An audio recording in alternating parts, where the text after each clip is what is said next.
کراچی ایک شہر جو کبھی نہیں سوتا، اپنے سینے میں ہزاروں کہانیاں دفن کیے ہوئے ہے۔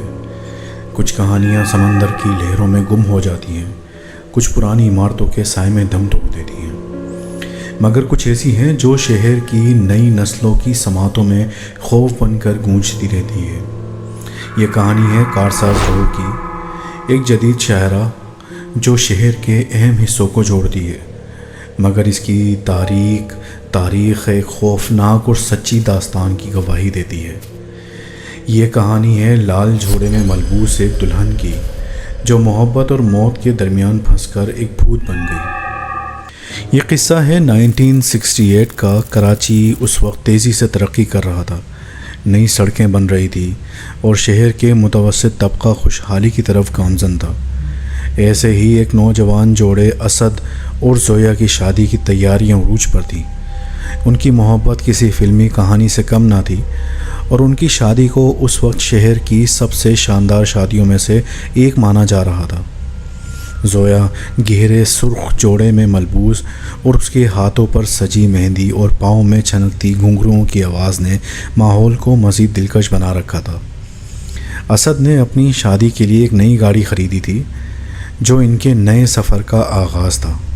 شادی کی رات شہر کی رنگین روشنیاں اور ان کی خوشیوں کو دو چند کر رہی تھی۔ رات گئے جب سب مہمان جا چکے تھے، اسد نے زویا سے کہا کہ وہ انہیں شہر کی نئی بنی ہوئی کارساز روڈ پر ایک لمبی ڈرائیو پر لے جائے گا۔ یہ سڑک ابھی زیادہ آباد نہیں ہوئی تھی اور رات کے وقت بالکل سنسان ہوتی تھی۔ وہ دونوں اپنی نئی زندگی کے سپنے دیکھ رہے تھے، نئے گھر کے اور آنے والے خوشیوں بھرے کل کے۔ انہوں نے اس لمحے کا خوبصورت اختتام اس سنسان سڑک پر کیا جہاں چاندنی رات کی خنکی اور بارش کا نیا موسم ان کے استقبال کے لیے تیار تھا۔ مگر قسمت کو شاید کچھ اور ہی منظور تھا۔ اس رات کراچی پر ایک بے رحم مونسون کا حملہ ہوا۔ بادلوں نے ایسی شدید بارش برسائی کہ شہر کی تمام سڑکیں سیلابی پانی میں ڈوب گئیں۔ نئی تعمیر شدہ کارساز روڈ کا پل، جو ابھی اتنا مضبوط نہیں تھا، بارش اور پانی کے بہاؤ کا مقابلہ نہ کر سکا۔ اسد بارش اور سڑک کی حالت سے بے خبر گاڑی چلا رہا تھا کہ اچانک پل کے قریب پہنچ کر اس کی گاڑی بے قابو ہو گئی۔ سڑک پر جمع پانی میں پھنس کر کار سیدھی پل سے ٹکرا گئی اور تیز رفتار ہونے کی وجہ سے شدید نقصان پہنچا۔ گاڑی کا شیشہ ٹوٹا اور زویا باہر گر کر پانی میں بہہ گئی، جبکہ اسد گاڑی میں ہی پھنسا رہ گیا۔ سرخ جوڑا جو محبت کی علامت تھا، اب ان کی موت کا کفن بن چکا تھا۔ دونوں کی ہنستی مسکراتی زندگی کا وہیں پر المناک اختتام ہو گیا۔ ابتدا میں یہ صرف ایک حادثہ سمجھا گیا، مگر جلد ہی کچھ عجیب و غریب واقعات ہونے لگے۔ گاڑیوں میں سفر کرنے والے لوگ رات کے وقت اسد اور زویا کی گاڑی کے گرنے والی جگہ پر ایک سرخ جوڑے میں ملبوس دلہن کا سایہ دیکھتے تھے۔ اکثر لوگوں کو اپنی گاڑیوں کے شیشوں میں کسی کی جھلک نظر آتی تھی۔ ان واقعات کی تعداد کم تھی اور لوگ اسے محض وہم قرار دے کر نظر انداز کر دیتے تھے، لیکن 1970 کی دہائی میں جب کراچی میں ایک اور شدید مونسون آیا تو حالات مکمل طور پر بدل گئے۔ بارشوں نے کارساز روڈ کے پل کو اتنا نقصان پہنچایا کہ وہ تقریباً ٹوٹ گیا اور ایسا محسوس ہونے لگا جیسے اس جگہ کی روح نے اپنا غصہ نکالنا شروع کر دیا ہو۔ لال دلہن کے خوفناک واقعات اب روز کا معمول بن گئے۔ جو بھی ڈرائیور رات کے وقت وہاں سے گزرتے، وہ سڑک کے کنارے ایک دلہن کو انتظار کرتے دیکھتے۔ اس کا چہرہ گھونگھٹ میں چھپا ہوتا تھا۔ کچھ دلیر یا رحم دل ڈرائیور اسے پھنسی ہوئی مسافر سمجھ کر مدد کے لیے روکنے کی کوشش کرتے، اور یہی ان کی زندگی کی سب سے بڑی غلطی ثابت ہوتی۔ جیسے ہی وہ گاڑی روکتے، وہ دلہن آہستہ سے گھونگھٹ اٹھاتی اور اس کے مردہ چہرے اور خوفناک سرخ آنکھوں کی ایک جھلک ہی لوگوں کے ہوش اڑانے کے لیے کافی ہوتی۔ اس کے بعد ایک جان لیوا دوڑ شروع ہو جاتی۔ وہ دلہن اپنی نامکمل شادی کی آخری سواری کی تلاش میں گاڑی کے پیچھے دوڑنا شروع کر دیتی ہے۔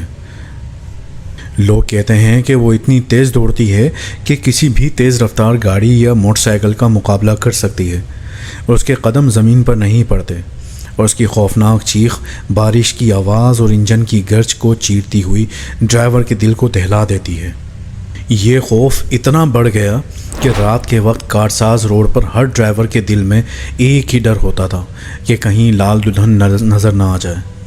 حکومت پر بھی دباؤ بڑھنے لگا۔ آخر کار اس مسئلے کا حل سائنسی یا تکنیکی نہیں بلکہ روحانی نکالا گیا۔ شہر کے مشہور اور معتبر عالموں کو بلایا گیا جنہوں نے اس جگہ کا مکمل جائزہ لیا۔ ان عالموں نے ایک خاص حفاظتی حصار بنانے کا فیصلہ کیا۔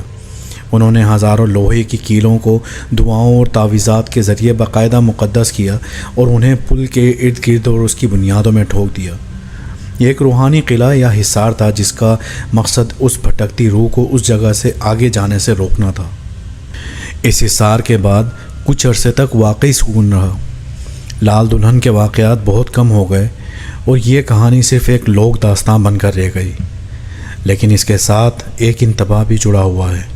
کہا جاتا ہے کہ جب بھی کراچی میں شدید مونسون کی بارشیں آتی ہے اور پل کے نیچے پانی کا بہاؤ تیز ہو جاتا ہے تو یہ حصار کمزور پڑ جاتا ہے، اور اس کمزوری کے دوران ہی لال دلہن دوبارہ اپنی نامکمل سواری کی تلاش میں سڑک پر نکل آتی ہے۔ تو خبردار، اگر آپ کارساز روڈ سے گزر رہے ہیں اور آپ کو لال جوڑے میں کوئی لڑکی سڑک پر اکیلی کھڑی نظر آئے تو بھول کر بھی نہ رکیں، اپنی گاڑی کی رفتار اور تیز کر دیں، کیونکہ وہ نہ صرف آپ کا پیچھا کرے گی بلکہ آپ کی گاڑی کے شیشوں سے اپنی لال آنکھوں سے آپ کو گھورے گی، اور جب تک آپ اس سڑک کو پار نہیں کر جاتے اس کا خوفناک تعاقب جاری رہے گا۔ تو یہ تھی کارساز کی لال دلہن کی خوفناک کہانی۔ کیا آپ بھی رات کے اس پہر میں اکیلے اس سڑک پر سفر کرنے کی ہمت کریں گے؟ کیا آپ کو یقین ہے کہ وہ صرف ایک سایہ تھی یا کچھ اور؟